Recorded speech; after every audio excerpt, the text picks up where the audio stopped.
So it's time to taste the banana cake. It's amazing.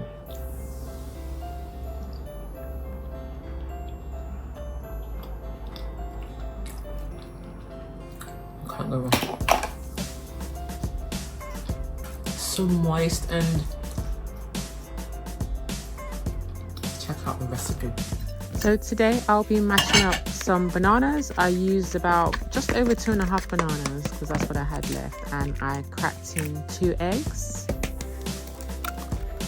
and gave it a good whisk. Then once I did that, I added 2 cups of flour, and I actually used my scale to weigh that out. I also added in 1 cup of brown sugar and 1 cup of oil. What you cannot see in here was the baking powder, but I added in 2 teaspoons of baking powder.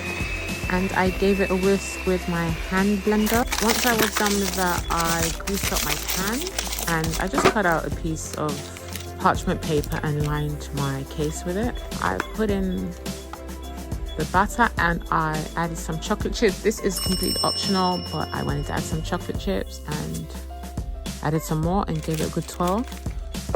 Just a bit bold there. I put it in the oven for just under an hour, for about 40 minutes at 180 Celsius degrees. And there you have it. Lovely, lovely, soft, moist. Just check it out, just look how moist. And if you look closer, you can still see the heat coming out of the cake. It was so soft and moist and so tasty. Just giving it a little jiggle there. Yeah. Time to plate and eat. So just make sure you keep an eye on the loaf cake to ensure that it doesn't overcook or it doesn't crystallize. Enjoy. I hope you enjoyed watching. Don't forget to like, comment and subscribe.